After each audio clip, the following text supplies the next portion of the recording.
Everyone, good morning सबैजनालाई। सम्झना Moktan YouTube च्यानलमा स्वागत छ।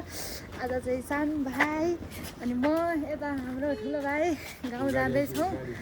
धेरै दिन भन्दा नि 4 वर्षपछि घर जाँदैछौँ। अब हेरौँ।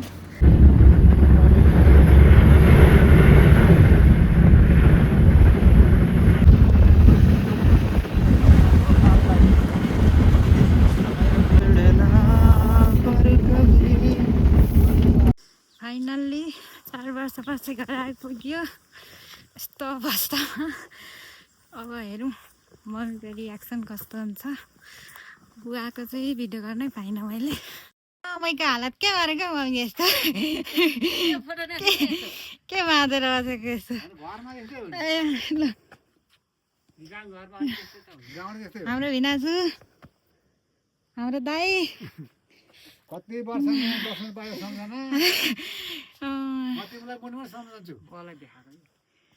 अहिले चाहिँ हाम्रो घरमा यहाँ मासु पाकिरहेको छ अनि हाम्रो दाईहरू हुनुहुन्छ। यहाँ हाम्रो भिनाजु हुनुहुन्छ।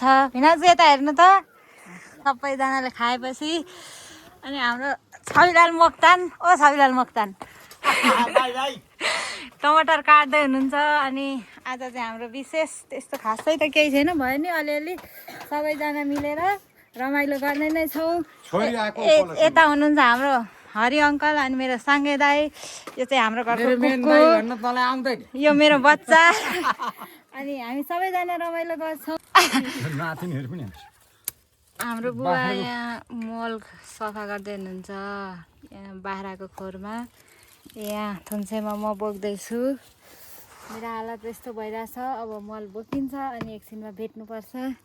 यो चाहिँ सेनामेना हुनु मेरै अघि पसेको। अब यो चाहिँ मेरो मल बारी।